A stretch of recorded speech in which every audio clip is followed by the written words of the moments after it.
Looking for fun, fitness, and relaxation all in one place? The Marana Aquatic and Recreation Center has you covered with dynamic programming for healthy lifestyles. With a Mark membership, you'll get unlimited access to our pools, weight room, gymnasium, indoor walking track, and group fitness classes. Meet us at the Mark where we've got something for everyone. Join today by visiting maranaaz.gov/Mark for membership options and pricing. Is your home in need of serious repairs? Marana's Housing Rehabilitation Program helps qualifying residents with essential fixes like roofing, heating and cooling, electrical work, and water heaters at no cost to you. See if you qualify today at maranaaz.gov/CDBG and keep your home safe and comfortable. Welcome to Real Talk with the Town, where I sit down with Marana staff to answer your burning questions about our beautiful community. My name is Terry Rozema, and I'm the town manager for the town, so let's get started.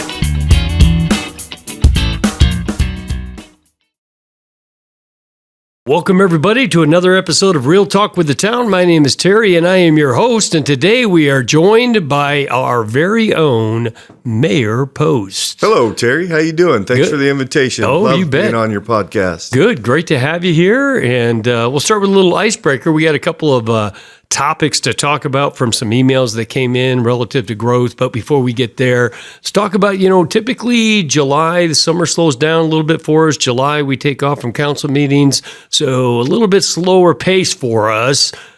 What say ye?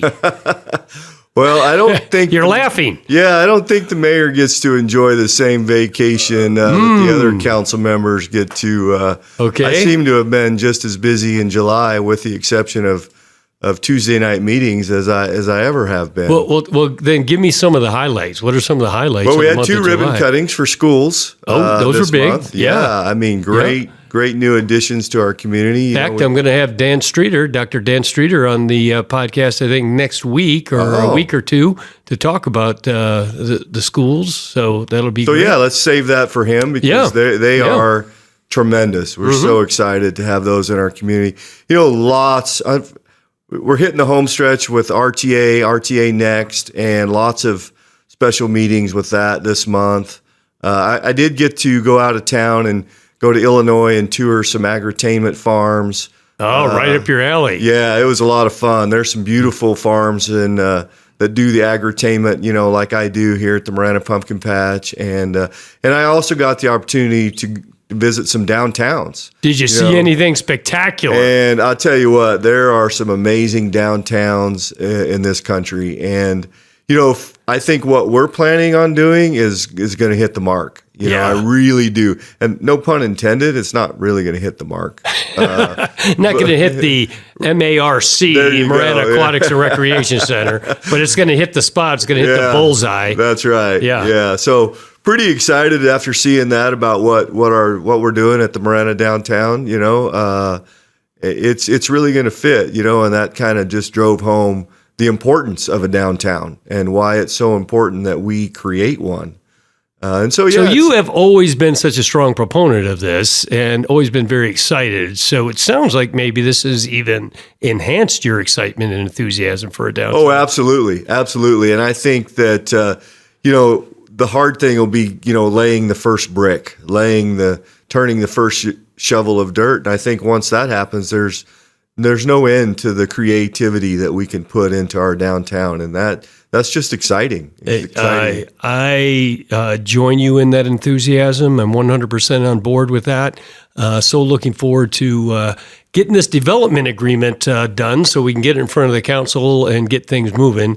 So really appreciate kind of highlighting the month of July. I know those were just the highlights because I happened to go with you to a number of those meetings that you were involved in. And it was a much busier July than it typically has been for me as well.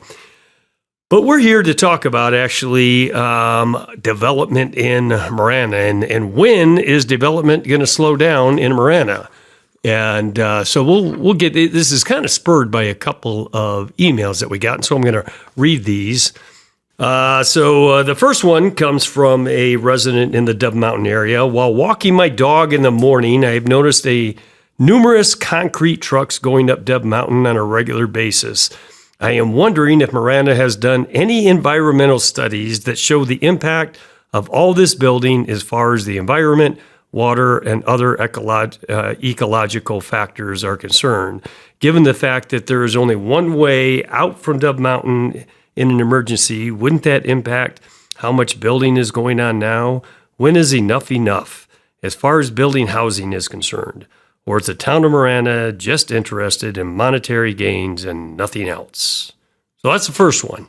That's the first one. Second one here, I've moved here in the fall of 2019 before COVID arrived and have endured it and the subsequent growth of Marana, which I am proud of. However, please slow it down. The housing tracts are taking over our countryside and pushing out species who have lived here forever, javelinas, coyotes, etc. Traffic is becoming increasingly heavy and people are very distracted with all the road construction, let alone the off-ramp pile-up at I-10 and Tangerine. Oh, don't we know about that? While I am proud of the growth here, I have concerns about the infrastructure and the water supply here. Please expand responsibly. So, wow, where do we start? Well, let's start with Dove Mountain. There's a number of concerns that are brought up about from this resident about that. And this isn't the first one. Sure. We talked about Dove Mountain. I would highly encourage this particular resident and any other residents that want to know what's going on in Dove Mountain and about the one way in and one way out and all of those things, concerns about wildfires and any number of topics that we've discussed relative to Dove Mountain to take a listen to those. But when it comes to Dove Mountain, you've been a part of the council for a long time. You were part of the council when Dove Mountain, was probably getting started. So what's been kind of the plan? And have we deviated from that plan? Have we gone off and gone above and beyond, far beyond what was planned for that? What's your take on that? It actually does predate my time on the council. Okay. In fact, it predates even when I was on the planning commission. So I'm going to just take a guess and say that specific plan is older than 25 years. And so, and if my memory serves me correctly, the number of residents that they have planned for is upwards almost 10,000. I believe it's right close to that. If I'm not mistaken. I think it's in the mid 900s. Yeah. So you're very close there, Mayor. And so, but from what I understand, they're almost done. I said mid 900s. I meant mid 9,000, like 9,500 ish. And so they've had that plan for a very, very long time. And so, at the time that they did that, they went through all of those studies. They went through water studies. They went through ecological studies. They had to do all of those things. They had to cross all of those T's and dot every single I before they were able to start that development. And my understanding is they're very shortly to be done building in that area at Dove Mountain. Is that correct? Yeah, Mayor, they are getting really close. And I think another point that's important to talk about here, because you hit on it, they're close to being built out, and they're not going to get close to 9,500 houses either. But you're absolutely right. This has been planned for 25 years. Every single kind of study that has had to be done has been done, and the numbers of houses in different neighborhoods, again, all a part of a specific plan that has been in place for a very long period of time. So, yeah. So when you're purchasing a home in Dove Mountain, those plans are available. That specific plan is available for anybody to go and find and look at and see what it's going to look like when it's finished. I know there's going to be a little bit of infill, not much, but for the most part, it's pretty well built out up there in Dove Mountain. It's the last few developments up there at the top. A lot of a few custom home sites that will probably continue to be built on over the next number of decades. A house here, a house there, but most of the tract home subdivisions and even semi-custom homes getting really close to a close there. And I got to be honest. Every time I go up there, I just think to myself, what a beautiful, beautiful community that has turned out to be. You got to love it. It is stunningly beautiful. Yeah. The drive up to the top is amazing. Although those people got a good long hike to get up to the top. Well, then let's talk about that real quick. Okay, yeah.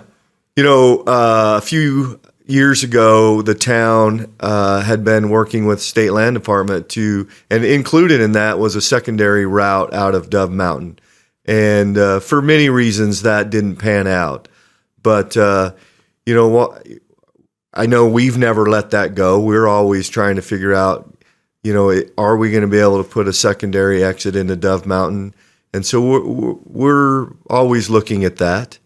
Absolutely. So, I think people often ask, and this has been asked on the podcast, we've answered it on the podcast, but will Dove Mountain ever continue through to the freeway? Will it ever circle back and connect to Tangerine? The answer of whether it will ever connect to I-10 is highly unlikely. The cost associated with that, it's astronomical. There is in all likelihood, I mean, we've talked about this, Mayor, multiple times, more road and that extending out to the freeway. That's probably a likelihood. That doesn't really help you if you live all the way at the top of Dove Mountain, but it does make it a little bit of a quicker access, perhaps. Correct. And that's part of just that plan. I mean, it's one of the things that makes it beautiful. It's tucked in there amongst the preserve, surrounded by state land. And so one of the reasons for not having an exit was to not mar the beauty of that area with another secondary road in and out of there. And again, you have covered all of that in your podcast. It's safe. It's not a problem. We've worked with the fire department. We have discussions with them, all the time. So it really does just turn into a little bit of a time-consuming a drive out of there. If you live, at the the top, I guess, of the community. It is a little bit of a drive, I will give you that, but I think you're absolutely right. I like the fact that, and it's interesting, you and I have both heard this from people that want the road to go through and people that say, don't ever make that road go through, right? So you got both sides of the coin arguing for and against it, but the likelihood of it going through, not very high. But at the end of the day, Terry, both sides of that coin tell you how much they love living there. There you go. That's absolutely true. And so we get that just as much more than we, get questions about when's the exit or, yes or no, right? Are you over the age of 50 and looking for adventure in southern Arizona? Then look no further than the Town of Marana Senior Program, which offers monthly day trips to various destinations such as Tombstone, Apple Annie's, Wilcox, Queen Creek Olive Mill, Dolly Steamboat, and more. Join the adventure and meet new people while discovering everything our beautiful region has to offer. Learn more about upcoming trips by visiting maranaaz.gov/team-senior. Property crimes are often the result of opportunity. You can take action to help reduce crime by starting a Neighborhood Watch program. Neighborhood Watch serves as a guide for more eyes and ears in your neighborhood. Contact the Marana Police Department Community Resource Unit at 520-382-2055 for more information. Need help with your utility bills? Marana's Utility Assistance Program provides up to $500 per household once a year to help qualifying residents cover electric, gas, or water costs. This free program is designed to prevent financial hardship and keep your home running.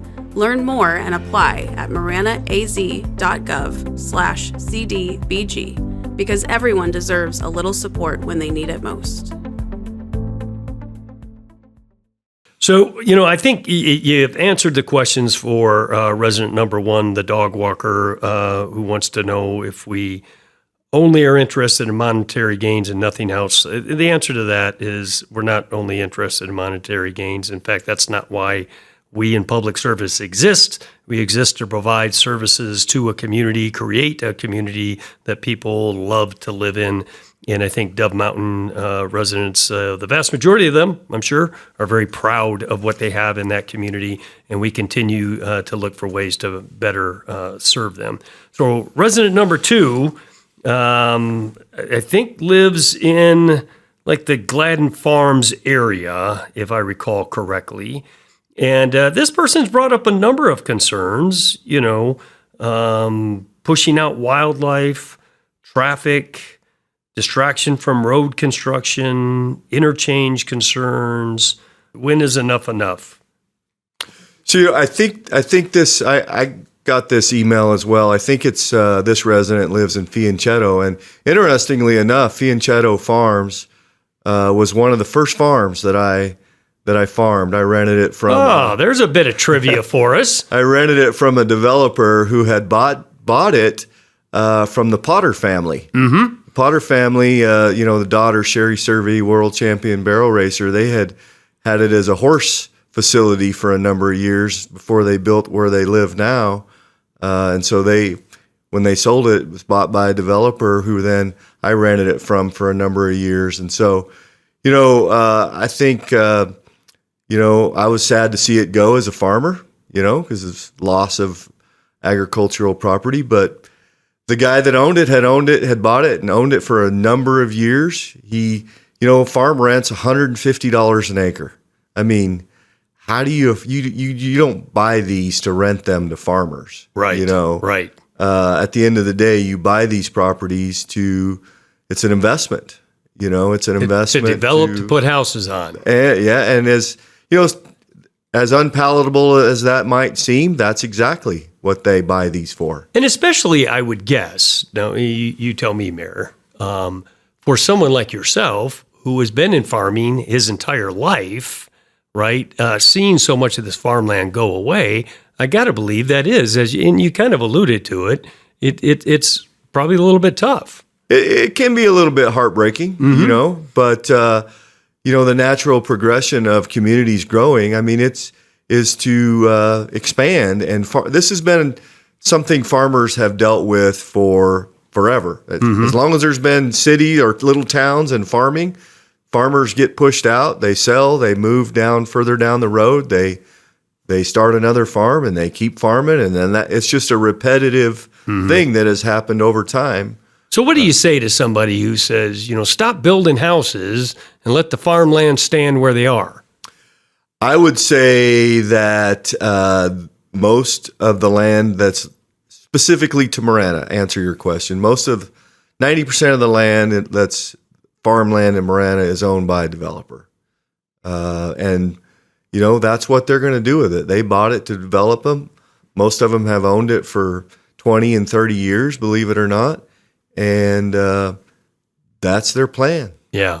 So when you think about something like Gladden Farms community, Gladden Farms was actually a farm. It was. Right? Yes. So people don't often think about that. But if these developers don't develop Gladden Farms, then the people in Gladden Farms don't have the homes that they have. Even this person, I think you said Fianchetto. If Fianchetto doesn't decide to sell to a developer, and then that developer put houses on it, this person doesn't have a house. And would you say it's a fair thing that it's our desire, as a town, as a community, to continue to grow at a responsible? I think that goes without saying, to grow responsibly, but to provide people with a home in our community if they want to live in this great community. Well, absolutely. My kids, my daughter bought a home in Gladden Farms. I was ecstatic. Where else is she going to live? I wanted her to live close to me. Mm-hmm. And so as families grow and move out of the parental home, they need, if they want to stay in this community, they need homes to purchase. They need homes to live in, and we need to be able to provide those to our residents. Yeah. And that's another one of our jobs as here at the town, is to meet those needs for our community. And one of those needs is to provide housing. In fact, we don't have enough. We, believe it or not, we could probably use some more. Our inventory, I know we get these emails of people saying, hey, it's all disappearing really, really fast. But, Gladden Farms took 20 years to get to the point where it's at. Where it's almost built out. Dove Mountain, 25 years. Right. These projects, although they might seem like they're just, taking off and then just rolling over the countryside, they actually don't. They take a long time to finish, to get started and to finish. I think, do we even average 100 sales a month, year over year? 100 permits. We're probably averaging around 70 to 80 permits a month. So of what's actually being built out there. So, not even 1,000 houses a year right now. So not even 1,000 houses a year, and we have a huge geographical footprint in this area, right? We have tons of land to build houses on, and we're not even doing 1,000 homes a year. Well, that is a very good point, a very interesting point, right? Because we're 123 roughly square miles, and we have 90 square miles of open space. So when people say, we're all of the open space and all of the space for animals and all the greenery and all the fields are going away, that's really not accurate. I would say that 90 square miles out of 123 square miles is actually a pretty good ratio of open space. Yeah. And then on top of that, there are large swaths of property inside of that will never develop. Right. That will just never be able to develop, whether it's, unbuildable because it's in the Tortolitas and, or whether it's floodplain prone properties that will never be able to get out from under that situation. And so, when you think about Marana just disappearing, that's not going to happen. Just not a true statement. No. In fact, 2,400 acres that the council decided we're going to set aside for open space in perpetuity, right, for people to enjoy in the Tortolita Preserve. Well, not only 2,400 acres, but that 2,400 acres is a buffer to more acreage. So it actually makes it even a bigger, that 2,400 acres really makes it bigger, right? Because they can't get to, that keeps them from getting to some other property in the Tortolitas. Excellent point. Point. And so that helps that footprint really be a lot larger of preserve, if you will, than just what we're paying for. Very good. So I think the issue of are we overbuilding? I think the building that people are seeing is very obvious, and the reason I think it's very obvious is because it's along the major thoroughfares. It's along I-10. It's along Tangerine. It's in those areas where people are going to notice it. So that it stands to reason that people are looking at this going, "Oh my gosh, we're exploding in growth," and there is. There is certainly growth here in Marana. But to your point about the 2,400 acres, the acreage around that's not going to be built on because you can't get to it because of the 2,400 acres, the 90 square miles of open space, I think that answers the question, I think, pretty well. But let's talk a little bit, if we can, about the issue of water. Right. So that was one of the topics that was brought up. Are we going to run out of water? And this is one we've talked about repeatedly. There's whole bunches of podcasts about this. But as a farmer, how much water does it take to water an acre of, say, cotton? So an acre of cotton takes 4 to 5 acre feet of water, depending on, what kind of summer we have.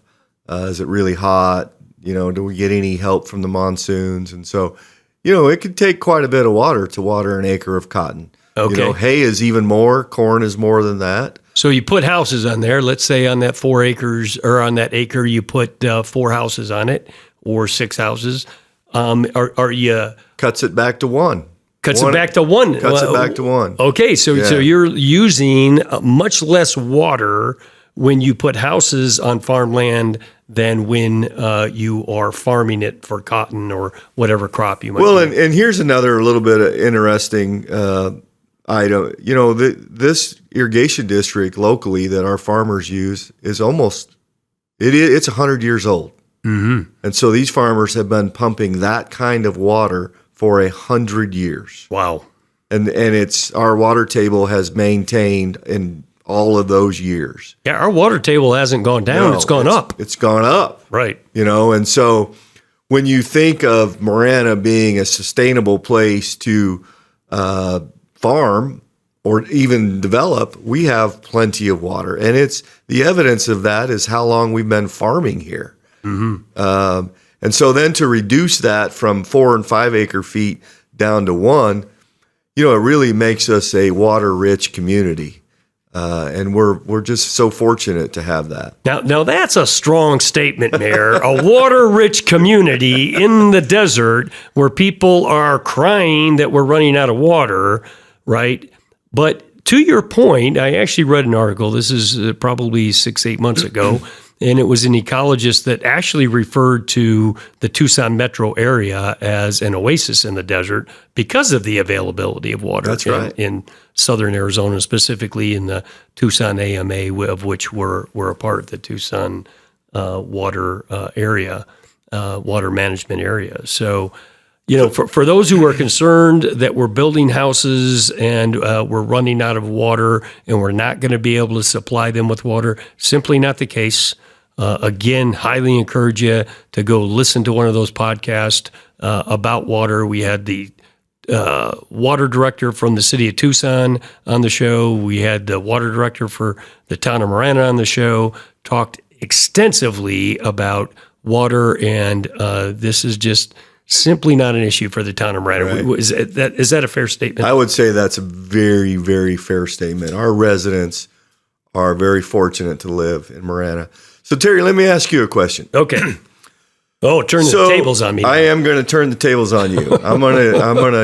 Yeah. So, are you ready? I'm ready. So, let's say I have 100 acres right down the street. Yeah. And I'm going to come to you and I'm going to say, Mr. Rozema, I want to develop my 100 acres. And I think I'm going to do residential. Okay. What do I need to do? What's the first thing I need to do to start to develop my 100 acres? Do I need to, obviously I'm going to turn in an application, but what are you going to make me do? Are you going to make me turn in some water studies? You're going to make me do traffic impact analysis, water study, and environmental study. Count cars. You're going to make it's pretty involved, isn't it? It's very involved, and Jason Angel, our development services director, could walk anybody through this process blindfolded. And I know enough to be dangerous, but you're hitting on the things that are the big ticket items, right? There's got to be an environmental analysis that's done, an ecological analysis of the property to determine if there's any archaeological issues, any ecological issues. There is a traffic impact analysis that has to be done. How much traffic is that development going to contribute to the arterial roadways? We have to do energy analysis, water analysis, sewer analysis. Do we have capacity for sewer? Do we have capacity for the water? All of those things are studies and reports that have to be completed before you can move forward in the process. So it's a pretty involved process. I Absolutely mean, it's not just something you just wander in here and say, hey, and we don't look for those. We don't look for residential, do we? We don't go out hunting resident. Hey, come to our community and build houses. Build houses. We've never looked for that, right? That happens very naturally. Yeah, they come to us. Right. Now, we are out looking for jobs. We are out looking for companies that would fit Absolutely. Marana. We do search those out. Yeah, that's a great point. And people want to know, well, why are we growing with houses? And people want amenities. I hear all the time, we need more restaurants. You know what I hear from the restaurateurs? We need more residents. You need more houses. Yeah. We go and we approach, manufacturers and large companies to plant their flag here in our community. And you know what the number one thing is that they say? Where's your workforce? Where's your workforce? Yeah. Well, you need more houses. You need more residents in your community. So when people say they want these things, they want malls, they want they want retail, and they want shopping, and they want restaurants to go to and they want jobs here in the town of Marana, you have got to have the residences to support. You got to have the rooftops. Yeah. And people say, we got rooftops. We don't have enough if you are a company looking to plant your flag in the town. Well, it took 17 years to get a Fry's grocery store. Right. 17 years of 1,000 homes a year. Yep. 17 years to get a Fry's grocery store. Now, granted, we had a couple of downturns there. Yeah. But a couple of weird things in the last 20 years. And so, and that kind of circles around to what do you want to see your community grow like? What are you looking for in a community that makes it a great place to live? Yeah. Well, and you've hit on some of those already when we talked about the downtown. Recently we've been talking about a tech center. We'd love to get that, to land something like that. So, but those things are not easy things to land in a community of 60,000 people that's spread out over 120 square miles. Right? No, and they're not. But those are the things that we are trying to get for Marana. Absolutely.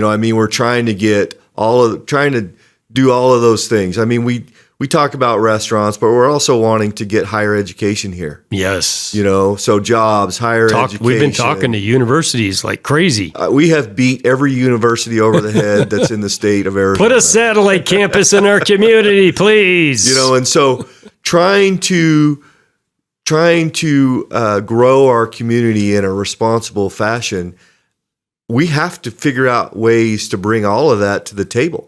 And it's not easy, and it's especially not easy when, we have people that, we need more houses to get that, and so it's hard to grow. It really, truly is. I know people see, that dang town of Marana, man, what in the world are they doing? Yeah. Why haven't they done this? Why? And I'll be honest with you, as a police chief, I used to wonder the same thing. Why don't we have this? Why don't we do that? Why haven't we gotten this yet? Why haven't we gotten that yet? Right. And it's because I was ignorant about the things, about just how difficult it is. And being in this seat, I have a much greater appreciation for how hard you have to work just to get a Rudy's restaurant, for goodness sakes. Why did you let that McDonald's go in there, Terry? Yes. Why'd you put that Taco Bell down there? I hear that from time to time too. Why are you guys doing another fast food restaurant? So that kind of brings us around. We don't set those things. Back to that example I used of that 100 acres that I want to build on. Mm-hmm. So if I come in here, and whether I'm a residential or Taco Bell or McDonald's, and I meet all those requirements that you laid out, right? I'm pretty much. I'm going to get to do my project. Right? Absolutely. You have land entitlements. You're a landowner. You're entitled to build on that based on the zoning that you have, and you're going to do that. If you were to try to stop me, what would be? Would I have a legal case? Absolutely. You'd end up suing the town. You'd win. So that's why we don't prevent people from building what they're entitled to build on their properties, because legally you can't do that. So our job is to make sure that we do the best that we can do with the people that want to come in and build in our community. Here's a prime example, Mayor. Right.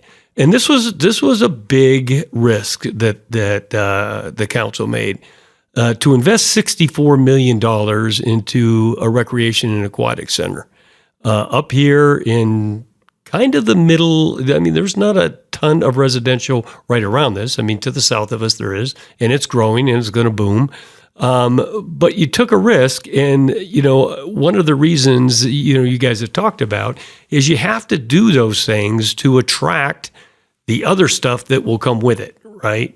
Getting people to come to a downtown, you got to have things like that. And so now we build a mark. Now we got people interested in building a downtown. We've announced that we're going to build a downtown. Now we're starting to get some discussions with higher education, with medical, with restaurants, with things like that. We're having those discussions, right? A tech center, we're starting to have some interest in those kinds of things. So investing, as you said, in those things, you have to start putting those things out there, making those things happen, or we're not going to attract any of that. And you have to have the rooftops. And the simple fact of the matter is, Terry, we have to continue to grow. Yeah. The town has got to continue to grow. I mean, we don't have to continue in just a crazy fashion, but cities and towns that don't grow ultimately fail. Yeah, they die. It's like a tree. A tree that stops growing, it dies. Yeah. And so we need to make sure that we continue to grow in some fashion. Yep. Whether it's rooftops for homes or buildings for jobs, light industrial, whatever that might be, we need to continue to grow, and Good. And I think you're right. We've started to see some pretty neat stuff that people are shopping with. Exciting stuff. And one of the worst parts of our job is the length of time that it takes. I know, we've said this already. People are like thinking that we're just disappearing overnight. But from our perspective, where we're sitting, this stuff takes forever. Yeah. I mean, these developments that are popping up right now have been 6-7 years in the works. Yeah. And some of them longer. We work on traffic things for 10 years before they finally kick off. We work on things that just take so many years. So to us, we don't feel like we're just disappearing overnight. We feel like we're growing in a responsible manner because we work on it so hard behind the scenes. Yeah. So the last one I think that was brought up is traffic. And, it's a nightmare at Tangerine and I-10 in the afternoons as you're trying to come home from work and it's backed up onto the freeway. It's not a safe thing. I don't like it at all as a former police chief. And so, I think this resident has, some very good points there. So how do you respond to that, that concern that, hey, we're growing and we don't have the infrastructure in place to handle that growth and that additional traffic right now? So adding those components to our traffic system is walking a very fine line.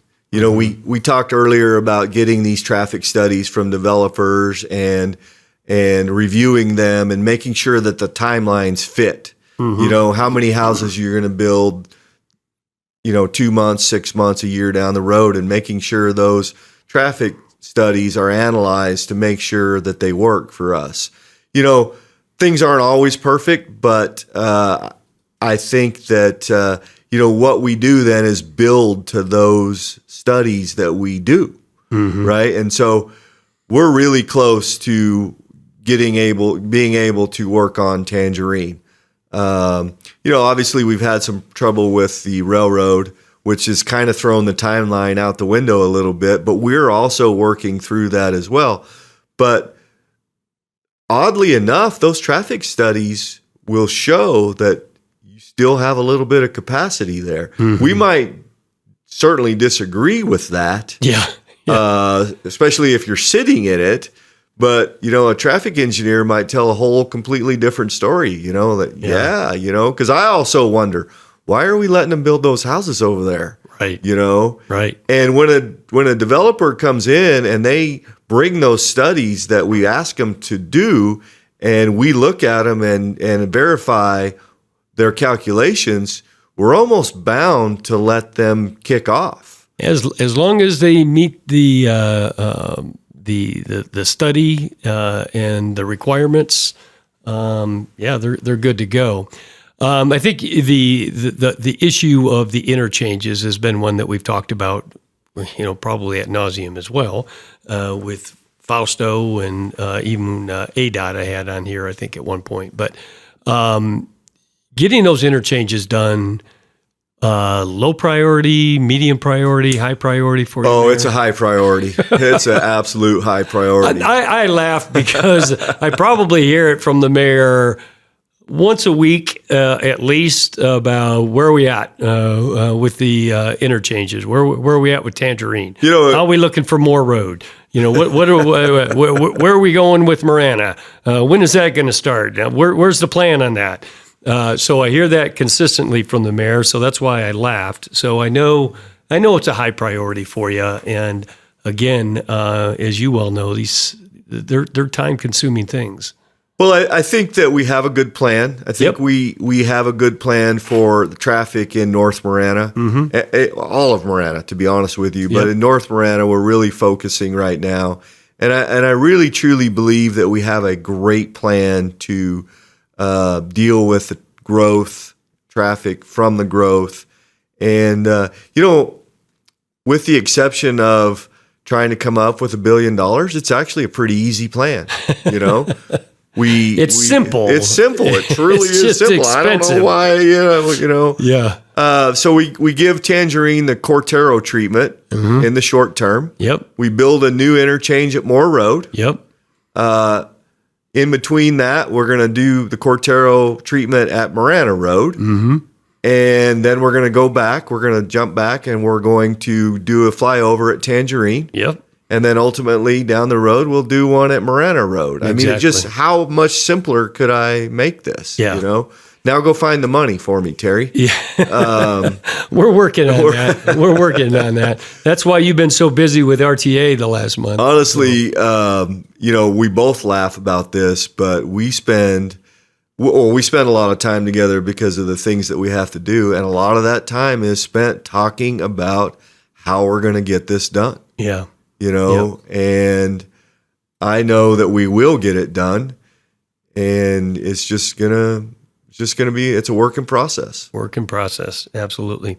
Well, Mayor, thank you so much for joining us here on the show and answering these questions from our residents concerned about the growth and are we going to be okay? And certainly growth is important. It's something we have to do very responsibly. We're continuing to strive to do that. We appreciate people sending in their concerns so that we can respond to those as they come in. So please feel free to continue to do that. Let us know what's on your hearts and minds. We're more than willing to respond to those things. Thank you for listening. Until next time. Submit your questions by visiting maranaaz.gov/realtalk, and we'll answer them right here. To receive notifications for new releases, remember to hit subscribe wherever you get your podcasts. Also, remember to follow the town on Facebook, X, formerly known as Twitter, and Instagram to stay up to date on current news and events.